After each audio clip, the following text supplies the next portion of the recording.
3월 둘째 주일 우리에게 주신 하나님의 말씀 요한복음 10장 16절에서 21절의 말씀으로 교회를 가장 교회답게 하는 것은 무엇인가 라는 제목으로 강의의 말씀 계속 듣도록 하겠습니다.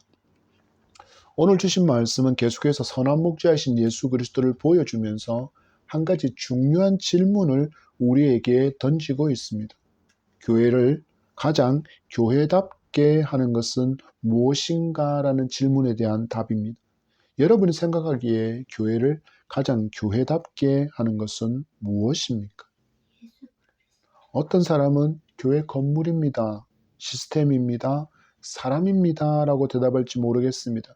그렇다면 예수님은 뭐라고 말씀하실까요? 우리에게 주신 말씀을 통해서 진리를 발견할 수 있게 되기를 소망합니다.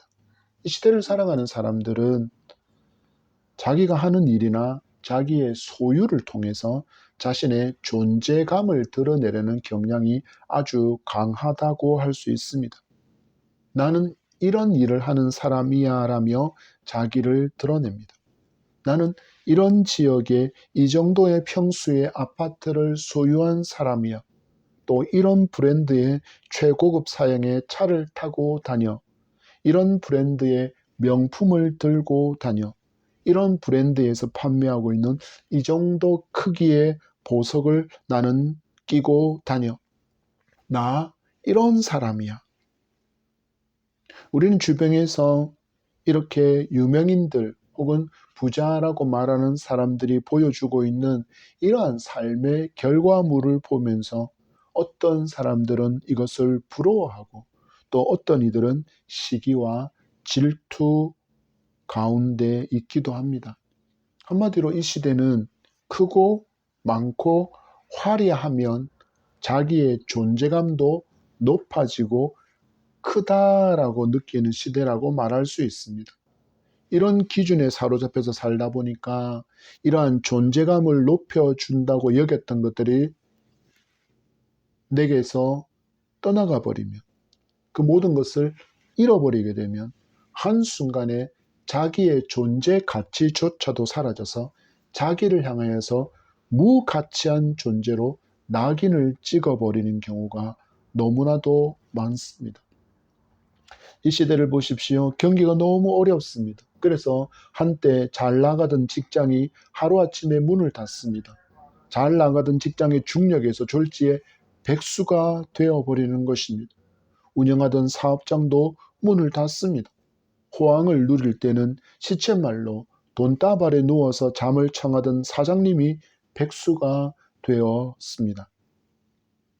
직원을 두고 처리하는 일도 이제는 로봇과 자동화로 대체되어서 실직자의 수도 급증하고 있습니다.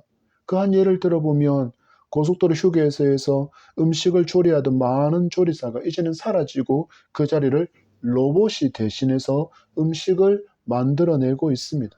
사람이 만들던 속도하고는 비교할 수도 없을 만큼 딱 정량화된 매뉴얼에 따라서 변하지 않는 맛을 그들은 만들어내고 있습니다. 또 지금 물가는 어떻습니까? 물가는 끝도 없이 오르고 있는데 수입은 물가를 쫓아가지 못합니다.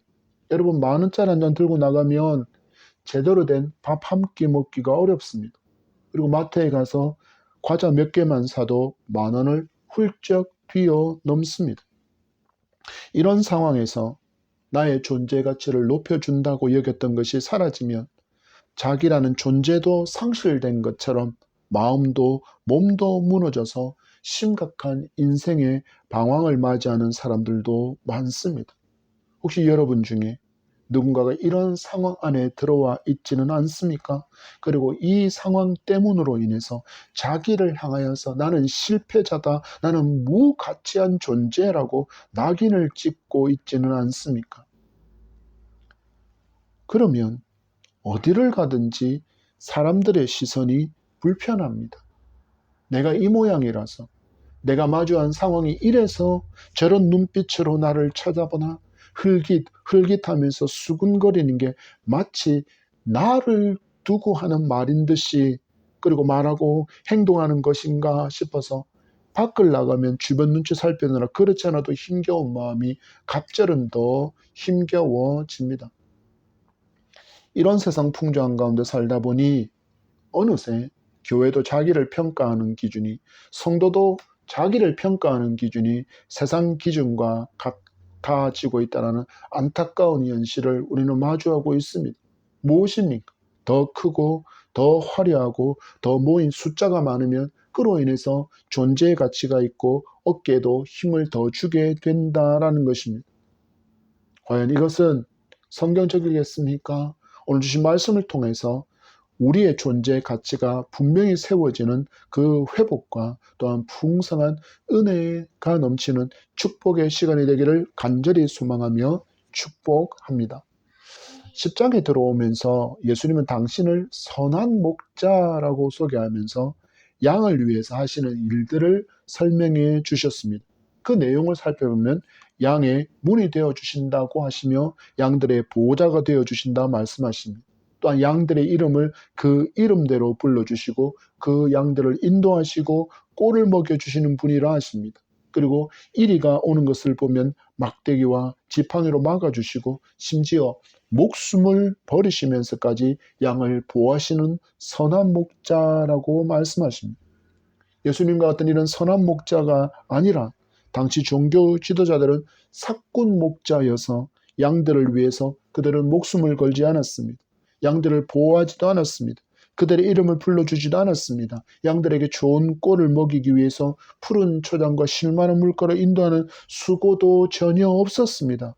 왜 그렇습니까? 왜 그들은 그렇게 행하고 있습니까? 주님 말씀하셨습니다. 그들은 도둑이고 그들은 강도이기 때문에 그렇다라고 주님 말씀하셨습니다. 주님의 백성들이 이러한 비참한 상황 속에 있기에 주님께서 그들에게 구원의 길을 알려주시기 위해서 선언하십니다. 쉐마, 선한 목자인 나의 음성을 들어라. 예수님은 당신의 백성인 유대인들에게 먼저 복음을 들을 수 있는 기회를 제공해 주셨습니다. 그리고 예수님은 이 땅에 오신 목적이 유대인들만의 구원이 아니라는 것을 오늘 본문을 통해서 알려주십니다. 16절의 말씀입니다. 시작. 또 이 우리에 들지 아니한 다른 양들이 내게 있어 내가 인도하여야 할 터이니 그들도 내 음성을 듣고 한 무리가 되어 한 목자에게 있으리라. 아멘. 주님 말씀하십니다. 또 이 우리에 들지 아니한 다른 양들이 내게 있다라고 말씀합니다. 여기서 우리에 들지 아니한 다른 양들은 이방인을 의미합니다. 유대인들과 마찬가지로 이방인들로 양의 문으로 들어가기 위해서는 반드시 목자이신 누구의 음성을 들어야 합니까? 예수 그리스도 선한 목자이신 그분의 음성을 들어야 합니다. 예수님이 들려주시는 복음을 들어야 하고 그리고 우리 안에 들어올 때 이방인들도 한 목자의 인도함을 받는 천국 백성이 될 것이라는 것을 한 무리가 되어라고 말씀하고 있습니다. 이 말씀이 선포되어지는 순간 유대인들의 얼굴이 어땠을지 한번 상상을 해보십시오. 밝게 이 말씀을 받았을까요? 아니요. 왜 그럴까요? 이스라엘 백성은 종교적인 정통성과 그리고 혈통적인 정통성을 너무나도 중요하게 여기는 민족이었습니다. 그래서 북이스라엘 백성들이 아수르 제국의 정책으로 혼혈이 되고 종교적으로도 여호와를 섬긴다고 말하면서 아수르의 우상들도 섬기는 모습을 보여줄 때 그들을 향하여 개보다도 더 못한 이방과 같이 그들은 취급하는 것을 우리는 말씀에서 볼 수 있습니다. 그런데 그런데 이 예수님은 이 개처럼 여기는 그 이방인들과 유대인이 함께 모여서 하나님을 예배하게 될 것이라고 말씀하고 있기 때문입니다. 유대인들은 절대로 이 주님의 가르침을 쉽게 받아들일 수 없었습니다. 왜 그럴까요? 그들의 하나님, 그들의 구원관이 딱 고정되어 있었기 때문입니다. 어떻게 고정되어 있었습니까? 하나님은 오직 이스라엘만의 하나님이고 또한 구원 또한 선민인 이스라엘에게만 해당된다라고 그들은 굳게 믿고 있었기 때문입니다. 주님이 몰랐을까요? 유대인이신 주님이 그것을 몰랐을까요? 아셨지만 아셨지만 그럼에도 예수님께서 이렇게 말씀하시는 것은 바로 그것이 하나님의 뜻이었기 때문입니다. 그래서 주님이 말씀하시기를 복음이 이제부터 열방을 향하여서도 활짝 열리게 될 것을 말씀하고 있습니다. 무엇을 말씀하시는 것입니까? 더 이상 민족이라는 그 혈통이 구원의 조건이 될 수 없다라는 것입니다. 오직 예수 그리스도의 복음을 듣고 예수님의 그 우리 안에 예수님의 선한 목자이신 그 목자를 통하여서 우리 안에 들어온 모든 사람을 주님은 그를 양으로 여기시고 그 이름을 불러주신다고 구원을 말씀하고 있습니다. 우리는 이 말씀을 통해서 중요한 진리를 깨달아야 합니다. 어떤 진리를 깨달아야 합니까? 바로 교회의 존재의 이유, 바로 교회로 교회 되게 하는 근본적인 힘은 바로 우리가 아니라 한 목자에게 속하는 그것에 있다라는 것입니다. 여러분, 서로 다른 우리가 하나의 연합된 교회가 될 수 있는 이유는 바로 하나입니다. 우리의 선한 목자이신 예수님께서 이 교회의 머리이시고 반석이시기 때문입니다. 여러분, 아무리 많은 사람이 모이고 멋진 조직적인 시스템이 갖춰져 있고 거대한 교회당을 지어 놓았다고 할지라도 선한 목자이신 예수님께서 머리가 아니고 반석이 아니라면 거기는 교회가 아닙니다. 그러나 적은 숫자가 모였다라고 할지라도 그들 가운데 예수님이 계시다면 그곳은 진정한 교회이고 진정한 성도임을 믿으시기 바랍니다. 성도가 성도인 이유는 예수님이 나의 목자가 되셨기 때문입니다. 교회인 성도가 모인 이 교회 공동체가 참된 의미가 있으려면 바로 한 목자, 선한 목자이신 예수 그리스도만이 존재의 모든 이유와 목적이 되어야 합니다. 여러분, 왜 신천지에 속한 자들이 성도가 될 수 없고 그들의 모임이 교회가 될 수 없습니까? 왜 수많은 이단과 사이비에 속한 단체와 사람이 성도가 아니고 교회가 될 수 없습니까? 그들의 단체를 보십시오. 그들의 모임을 보십시오. 기존 교회와는 비교도 될 수 없을 만큼 거대한 건물과 거대한 조직을 갖추고 있지만 우리는 그들을 향하여 성도라고 부르지 않고 우리는 그들을 향하여 교회라고 부르지 않습니다. 왜입니까? 그들에게 예수 그리스도는 유일한 선한 목자가 아니며 사꾼 목자인 교주를 향하여 그들은 그리스도라고 믿고 숭배하고 따르고 있기 때문입니다. 여러분, 성도를 성도 되게 하는 것은 오직 예수 그리스도입니다. 이 선한 목자이신 예수님께서 나의 이름을 부르십니다. 그분은 우리를 이름을 부르시지 우리가 하는 일, 우리가 이룬 업적, 우리의 섬김, 우리가 봉사하는 그것으로 나를 귀히 여겨주시는 분이 아니라 믿음으로 말미암아 당신의 양이 되었기에 나의 이름을 불러주시며 그로 말미암아 내가 의미 있는 존재가 된다는 것을 분명히 기억해야 합니다. 성도는 분명히 이 진리를 알고 이 진리를 붙들고 살아야 합니다. 그래야 마주한 실패와 좌절, 세상의 모든 것을 잃어버리는 그 상황을 마주한다 할지라도 내 이름을 불러주시는 선한 목자가 나를 살리기 위해서 당신의 목숨을 버리셨다는 것을 알고 믿게 되었기에 성도는 세상 사람과 같이 헛된 생각에 사로잡혀서 자기를 해치려는 어리석은 자리에 서지 않을 수 있게 되기 때문입니다.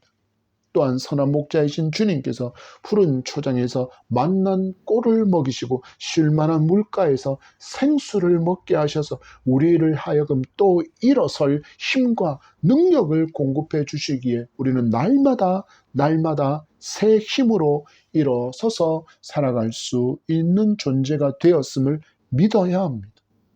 그래야 세상의 것이 내게 있고 없고로 인하여서 행복하거나 미소를 짓는 인생이 아니라 예수 그리스도로 인하여 그분이 내게 이루신 그 구원으로 인하여 우리는 미소 짓고 행복할 수 있는 성도라는 것을 믿어야 합니다. 여러분 생각해 보십시오. 어떤 공동체를 구성하는 사람이 10명이라면 그 공동체 속에는 10개의 다른 개성이 존재한다라는 이야기입니다.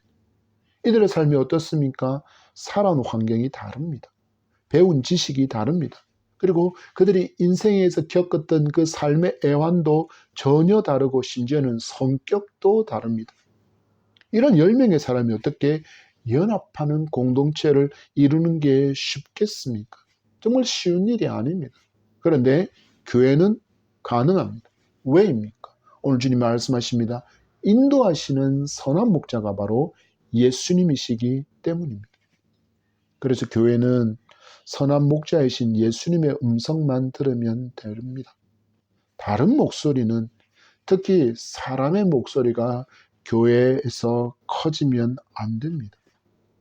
오늘 말씀에 따르면 머리이시고 반석이신 예수님이 다스리는 교회에서 사람의 목소리가 커진다면 예수님을 선한 목자로 따르고 그 음성을 듣는, 그리고 그 음성에 따라서 나아가는 양의 바른 모습입니까? 아닙니까? 우리는 오직 하나님의 말씀에 따라가면 됩니다.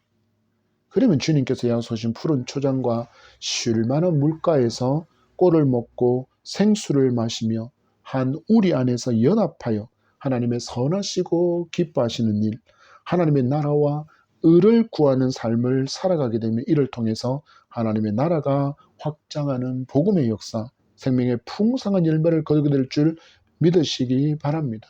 이것이 왜 가능하냐고요? 우리의 선한 목자이신 주님께서 약속하신 말씀이기 때문입니다. 마태복음 28장 19절과 20절의 말씀입니다. 그러므로 너희는 가서 모든 민족을 제자로 삼아 아버지와 아들과 성령의 이름으로 세례를 베풀고 내가 너희에게 분부한 모든 것을 가르쳐 지키게 하라. 볼지어다 내가 세상 끝날까지 너희와 항상 함께 있으리라 하시니라. 아멘. 주님께서 약속하셨기에 우리가 이 약속의 말씀을 순종하기만 하면 우리의 눈앞에도 이러한 생명의 풍성한 역사가 일어나게 되어 있다라는 것입니다. 왜 일어나지 않을까요? 순종하지 않기 때문입니다. 예수님은 분명히 생명 구원의 사명을 위해서 주님도 이 땅에 오셨다라고 분명히 말씀하십니다. 마가복음 1장 38절 말씀에 이르시되 우리가 다른 가까운 마을들로 가자 거기서도 전도하리니 내가 이를 위하여 왔노라 하시고. 아멘. 이렇게 말씀하신 주님께서 이제는 이 복음 전도의 사명을 성도인 우리에게 맡겨주셨기에 성도는 제자로 성장하여 주님께서 하셨던 것처럼 모든 민족을 제자로 삼는 그 사명을 힘써 감당해야 합니다. 주님께서 우리 안에 들지 아니한 양들을 부르시고 인도하신 것처럼 이제는 우리가 우리 밖에 있는 사람들에게 이 예수 그리스도, 선한 목자이신 예수 그리스도를 통하여야 구원에 이를 수 있다는 이 순전한 복음을 전해야 합니다. 왜입니까? 그것이 우리에게 맡겨진 사명이기 때문입니다. 17절에서 18절의 말씀입니다. 시작. 내가 내 목숨을 버리는 것은 그것을 내가 다시 얻기 위함이니 이로 말미암아 아버지께서 나를 사랑하시느니라. 이를 내게서 빼앗는 자가 있는 것이 아니라 내가 스스로 버리노라. 나는 버릴 권세도 있고 다시 얻을 권세도 있으니 이 계명은 내 아버지에게서 받았노라 하시니라. 아멘. 주님은 하나님께서 맡기신 그 구속의 사역을 성취하시기 위해서 분명히 십자가에서 죽으실 줄 아셨음에도 십자가를 스스로 선택하셨다라고 말씀하고 있습니다. 우리의 가치로는, 우리의 생각으로는 도저히 이해할 수 없는 길을 주님께서 스스로 선택하셨다라는 것입니다. 예수님이 누구이십니까? 온 우주의 창조주이십니다. 인간을 흙으로 만드시고 생기를 불어넣으셔서 생명이 되게 하셨고 하나님과 교통하는 기쁨을 주신 그 창조의 하나님께서 불순종한 인간의 죄를 용서받게 하시기 위해서 스스로 인간이 되시고 피조물인 인간에게 수치와 모욕과 고난을 받으시고 십자가에서 죽기를 스스로 선택하셨다고 말씀하시니 여러분 이것이 얼마나 놀라운 일입니까? 이것을 주님은 스스로 선택하셨다라고 말씀합니다. 그리고 여러분 이 말씀을 통해서 이 복음을 듣는 이들에게 소망을 주시고 있음을 우리는 발견할 수 있어야 합니다. 어떤 소망입니까? 주님 말씀하십니다. 내가 내 목숨을 버리는 것은 그것을 다시 얻기 위함이니. 우리의 생각으로는 이해가 되지 않습니다. 목숨을 버렸는데 그 목숨을 버리는 일로 말미암아 다시 목숨을 얻는다라고 말씀합니다. 무슨 말입니까? 주님께서 목숨을 버리심으로 다시 얻게 된다라는 말씀은 바로 부활을 말씀하고 계신 것입니다. 이로 말미암아 지금 이 복음의 말씀을 듣고 있는 하나님의 사람들에게 부활의 소망이 있음을 말씀해 주고 계시고 또한 우리의 선한 목자이신 주님은 결코 쇠하지 않으시는 영원하신 하나님이시다. 영원한 우리의 도움이시고 우리의 보호자가 되신다는 신실한 약속의 말씀이 우리에게 주어지고 있다라는 것입니다. 그리고 주님은 이 모든 일이 아버지 하나님에게서 받은 계명이라고 말씀하고 있습니다. 그것은 하나님의 약속이었고 하나님의 말씀이기에 내가 거기에 순종하셨다라는 이야기입니다. 주님 분명히 말씀하십니다. 스스로 생명을 버리고 스스로 생명을 얻을 수 있는 권세를 가지셨다라고 말씀하십니다. 그럼에도 아버지이신 하나님의 뜻을 온전히 순종하신 모습이 십자가라는 것을 우리에게 알려주고 있는 것입니다. 이를 통해서 우리 주님께서 우리에게 무엇을 말씀하고 싶어 하는 것일까요?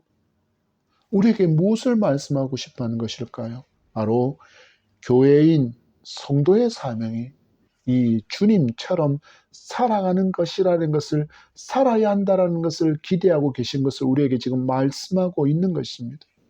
주님은 죽기까지 하나님의 계명에 순종하시고 이 땅에서 끝까지 헌신하시고 섬기고 충성하신 것처럼 이제 구원의 은혜로 말미암아 주님의 그 우리 안에 들어온 양인 성도는 이 목자이신 선한 목자의 음성을 듣고 그 선한 목자가 몸소 보여주신 그 목자의 삶을 그대로 따라가는 삶을 살아야 한다라는 것입니다.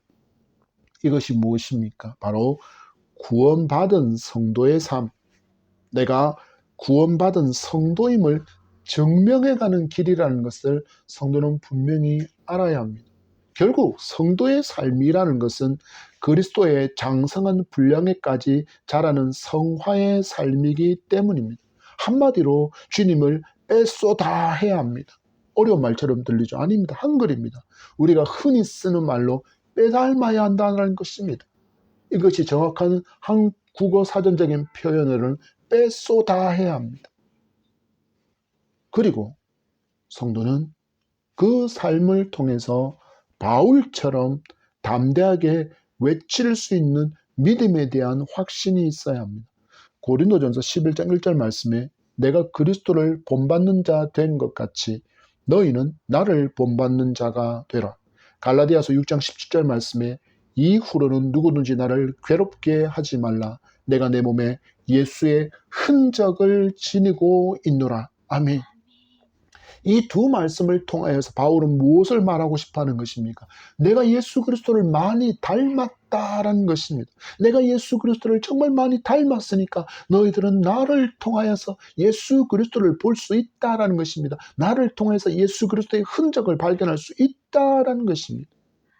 여러분, 예수님을 이렇게나 많이 닮은 성도들이 모인 교회에서 분쟁이 많이 일어나겠습니까? 아니면 예수님을 닮지 않은 사람들이 모인 곳에서 분쟁이 많이 일어나겠습니까? 그렇다면 여러분은 어느 진영에 속한 사람입니까? 바라고 원하기는, 여러분에게 기대하기는 예수님을 많이 닮아서 평화하고 연합하며 하나님의 나라와 의를 이루기 위해서 힘써 경주하고 우리 안에 들지 못한 사람을 주님께로 인도하기를 힘쓰는 그런 주님의 제자로 살아갈 수 있기를 축복합니다. 여러분, 교회가, 성도가 왜 선한 영향력을 끼치지 못하며 이 땅에서 살아가고 있습니까? 주님을 온전히 따르지 못하고 주님을 온전히 닮지 못했기 때문입니다. 여러분, 그 결과가 무엇입니까? 이 시대를 보십시오. 거짓이 넘쳐납니다. 불법이 넘쳐납니다. 우상 숭배와 같은 영적인 음란, 그리고 동성애, 트랜스젠더가 버젓이 공중파에서 활동하며 정체성을 상실한 시대, 성적인 타락이 넘치는 시대, 한마디로 창조의 질서를 모두 깨트리고 무시하는 시대가 도래하고 있지 않습니까? 누구의 탓이라고요? 우리의 탓임을 인정해야 합니다. 선한 영향력을 끼치며 살아야 할 성도가 세상 사람처럼 자기를 그리고 교회의 가치를 세상의 기준으로 맞추며 살아왔기 때문임을 회개해야 합니다. 그리고 이제는 나의 존재의 가치, 교회 존재의 이유에서 예수님이 빠지면 아무것도 아니라는 진리를 분명히 신앙 고백하며 살아가는 여러분 되기를 축복합니다. 성도도 교회도 예수님만이 주인이 되시고 반석이 되시면 행복을 결코 잃지 않습니다. 온 우주보다 크신 분이 나의 선한 목자가 되시는데 썩어지고 무너지고 사라질 것이 내게서 줄어들고 내게서 모두 사라졌다고 해도 성도는 낙심하지 않습니다. 왜입니까? 여전히 나에게는 온 우주의 주인이신 주님이 계시기 때문이고 또한 믿음으로 말미암아 예수님의 온전한 보호와 통치 안에 들어와 살고 있다는 진리를 믿기 때문에 그렇습니다. 그래서 성도는 이러한 복음의 진리를 알므로 참 자유를 누리고 세상에서 가장 행복한 사람으로 살아갈 수 있는 것입니다. 이 말씀이 어디서부터 계속 이어지고 있습니까? 계속해서 예수님의 공생의 사역의 시작점에 있지만 특히 실로암 못에 가서 씻으라는 명령 아래 눈을 뜨게 된 그 맹인의 사건에서부터 계속 이 말씀이 이어져 오고 있습니다. 그래서 그 말씀으로 말미암아 맹인의 눈이 뜨게 된 그 사건으로 인해서 종교 지도자들의 얼굴은 지금 화가 나서 불그락 푸르락 거리고 있습니다. 그러면서 뭘 하고 있습니까? 호시탐탐 예수님의 말과 행동을 주시하며 책 잡으려고 노리고 있는데 이제는 주님께서 당신을 향하여 선한 목자라고 말씀하시는 것을 듣자 곧 발끈하는 모습을 보여줍니다. 왜 그렇습니까? 다윗은 시편 8편에서 여호와는 나의 목자라고 고백했기 때문입니다. 유대인들에게 있어서 목자는 누구이십니까? 여호와 하나님이십니다. 그런데 그 여호와 하나님이 아니라 예수 그리스도가 이제 30이 넘은 예수 그리스도가 내가 선한 목자다라고 말하니까 도저히 그 말을 받아들일 수 없었다라는 것입니다. 그들은 입으로는 하나님을 믿고 하나님의 말씀을 믿는다라고 했지만 그러나 눈앞에 정작 하나님께서 하시는 그 놀라운 역사를 보면서도 그것이 하나님의 일이라는 것을 하나님의 역사라는 것을 보지 못하는 눈먼 사람이었으며 또한 목자의 음성을 듣지 못하는 귀머거리가 된 그 양이라는 것을 스스로 보여주고 있다라는 것입니다. 19절과 20절의 말씀입니다. 시작. 이 말씀으로 말미암아 유대인 중에 다시 분쟁이 일어나니 그 중에 많은 사람이 말하되 그가 귀신 들려 미쳤거늘 어찌하여 그 말을 듣느냐 하며 아멘.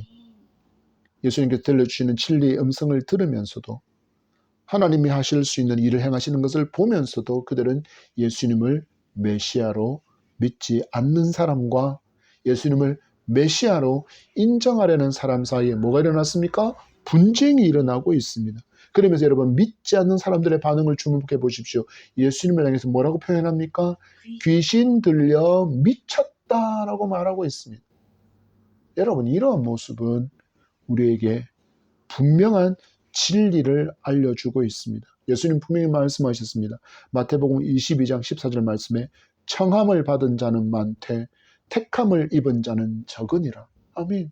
여러분, 세상에서 복음을 얼마나 많은 사람이 듣고 있습니까? 지금 이 시간에도 대한민국에 있는 수많은 교회에서 수많은 사람들이 목회자를 통해 하나님의 말씀을 듣고 있을 것입니다. 그리고 전 세계적으로도 너무나도 많은 크리스천들이 교회로 나아가 그리고 복음을 전하는 사람들의 그 복음을 들음으로 말미암아 복음을 들은 사람은 정말 정말 정말 많습니다. 그러나 그들 중에 교회에 와서 복음을 듣고 신앙을 고백하며 구원받은 하나님의 백성으로 말씀에 순종하며 살아가는 사람은 적습니다. 왜입니까? 이 길이 좁고 협착하기 때문입니다. 한마디로 별 볼 일 없어 보이기 때문입니다. 또한 너무 힘들어 보이기 때문입니다. 고통이 뒤따르는 길이라는 것이 뻔히 보이기 때문에 선택하지 않는다라는 것입니다. 그런데 여러분, 놀랍게도 저와 여러분은 은혜로 이 길이 좁고 협착한 길인 줄 알면서 선택했고 이 길에 들어와서 생명의 주님을 만났고 믿음의 여정을 이처럼 걸어가고 있음이 기적임을 믿으시기 바랍니다. 이 길을 걸어가는 우리를 향하여서도 분명히 귀신 들려 미쳤다라고 말하는 그 많은 사람들이 있을 것입니다. 그러나 낙심하지 마시기 바랍니다. 우리 주님은 죽음을 이기신 주님이시고 영원히 우리와 함께 하시는 임마누엘의 주님이시기 때문입니다. 이 선한 목자의 음성이 언제나 우리의 이름을 부르시고 푸른 초장과 맑은 시냇가로 인도하시며 좋은 꼴을 먹이시고 생수를 마르지 않도록 공급해 주시고 있기 때문입니다. 이 좋은 선한 목자를 따르는 성도는 그래서 늘 고백하며 살아야 합니다. 나의 나 된 것은 주의 은혜라. 나의 존재는 주님께서 양인 나의 이름을 불러주실 때 참된 의미가 있다라는 것을 믿으시기 바랍니다. 그리고 주님을 따르는, 주님의 뒤를 따르는 그 삶을 통하여서 우리는 그리스도를 닮아가는 성화의 삶을 통해서 그리스도의 영광의 광채를 드러내어야 합니다. 10장 21절 말씀을 보십시오. 시작. 어떤 사람은 말하되 이 말은 귀신 들린 자의 말이 아니라 귀신이 맹인의 눈에 뜨게 할 수 있느냐 하더라. 아멘. 무슨 말입니까? 하나님이 하셨습니다. 주님이 하셨습니다 하고 고백하고 있는 것입니다. 내가 복음 안으로 들어와 생명의 역사를 얻게 되는 것은 바로 주님의 작품이고 또한 우리를 반석 위에 세워두셨기에 우리가 세상의 풍파를 만났을 때도 요동하지 않고 지금까지 올 수 있었던 그 모든 것이 하나님의 은혜, 주의 은혜라고 우리는 고백할 수밖에 없는 것입니다. 여러분,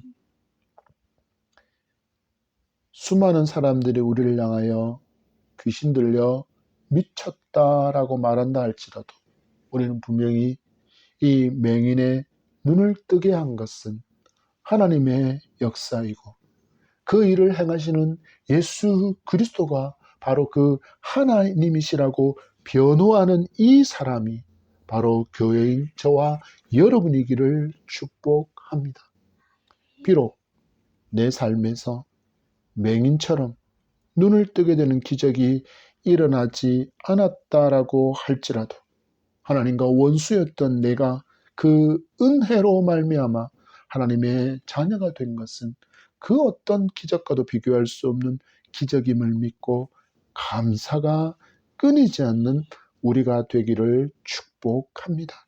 그리고 이 모든 은혜의 중심에 구속의 역사를 몸소 담당하신 예수 그리스도가 계심을 믿으시기 바랍니다.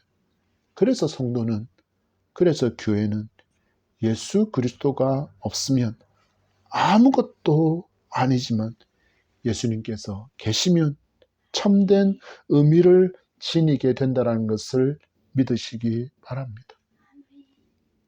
이 진리를 믿을 때 성도는 교회로서 살아가게 되며 이처럼 나를 존귀하게 여기시고 나의 이름을 불러주시는 그 주님께서 바로 옆에 있는 바로 저 성도의 이름도 불러주시며 당신의 양으로 삼으셨다는 이 주님의 시선을 우리도 가질 수 있습니다. 여러분, 이런 믿음을 가진 공동체에서 어떻게 크기를 자랑하고 많고 적음을 자랑거리로 삼을 수 있겠습니까? 그럴 수 없습니다. 바른 신앙을 고백하는 성도와 교회의 자랑은 오직 예수 그리스도 뿐입니다. 이 진리를 믿기에 성도는 내 삶의 광야와 같은 어려움과 아이성과 같은 실패가 있는 것에 감사할 수 있습니다. 왜 그럴까요? 이 어려움을 주시는 하나님께서 나를 얼마나 사랑하시는지를 성경을 통해서 알게 되었고 믿게 되었기 때문입니다. 우리가 말씀을 볼 때 결코 잊지 않아야 할 진리가 있습니다. 하나님 앞에서 터무니없는 삶을 살아가고 있는데도 아무런 징계가 없는 것은 좋은 것이 아니라는 것입니다. 성경을 보십시오. 히브리서 12장 8절 말씀입니다. 징계는 다 받는 것이거늘 너희에게 없으면 사생자요 친아들이 아니니라. 아멘. 예수님의 피값으로 대속한 당신의 자녀이기에 잘못에 대해서 징계하시는 하나님이시라고 알려주고 있습니다. 믿음으로 살지 못하는데도 내 삶이 형통, 믿음으로 사는 때도 내 삶이 형통이라면 심각하게 내 믿음을 점검해 보아야 합니다. 또한 하나님 우리를 정확하게 아시는 분이시기에 우리가 감당하지 못할 것은 절대로 허락하지 않으시는 분이라는 것을 성경을 통해서 믿게 되었기에 우리는 광야 한가운데 있다 할지라도 심지어는 아이성과 같은 실패 앞에 있다라도 우리는 감사할 수 있습니다. 고린도전서 10장 13절 말씀에 사람이 감당할 시험 밖에는 너희가 당한 것이 없나니 오직 하나님은 미쁘사 너희가 감당하지 못할 시험당함을 허락하지 아니하시고 시험당할 즈음에 또한 피할 길을 내사 너희로 능히 감당하게 하시느니라. 아멘. 할 수 있는 것만 우리에게 허락하신다라는 것입니다. 고통이든 광야든 실패든 그 어떤 것이든지 우리가 감당할 수 있는 것만 하나님께서 허락하신다라는 것입니다. 이처럼 주님은 양인 우리가 바른 길을 가도록 늘 지도하시는 분이라고 알려주고 있습니다. 그래서 우리가 말씀 가운데 교훈도 받고 책망도 받는 것입니다. 우리가 가는 잘못된 길 끝에 무엇이 있는지를 가장 잘 아시는 분이 바로 우리 주님이시기 때문입니다. 이 사랑의 예수님이 나의 이름을 부르시고 내 삶을 인도해 가시고 있다는 것을 믿는 성도는 자신의 존재 가치를 세상의 것들로 매기지 않습니다. 교회 존재의 이유를 크기, 시스템, 많은 성도라고 말하지도 않습니다.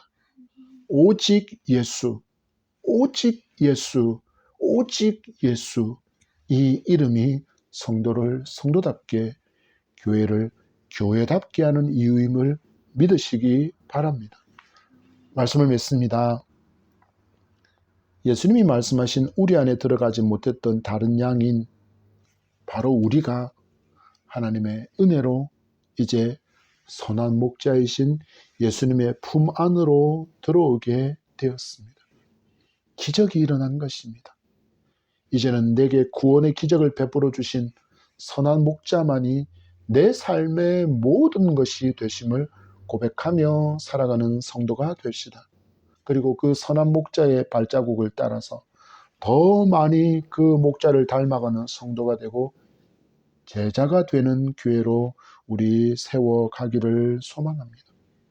천하보다 한 영혼을 귀히 보시는 주님께서 당신을 닮아서 한 영혼을 천하보다 귀하게 여기며 제자로 살아가고 우리 밖에 있는 다른 이들을 제자로 삼기로 기대하고 애쓰고 수고하고 노력하는 성도와 교회를 통해서 하나님은 분명히 생명의 역사와 하나님의 나라와 의를 이루어가는 축복의 통로로 사용해 주실 줄 믿습니다. 이 만물이 소생하는 봄의 계절, 우리 바른 진리를 우리 가슴에 새기고 자라날 수 있도록 힘쓰게 되기를 소망합니다. 그리고 이 진리를 따르는 삶을 통해서 생명의 풍성한 결실과 수확의 역사가 일어나는 기쁨 또한 누리게 되는 여러분 되기를 소망합니다. 교회인 내가 교회로서 참된 의미를 지닐 수 있는 단 하나의 이유, 오직 예수 그리스도입니다. 아멘.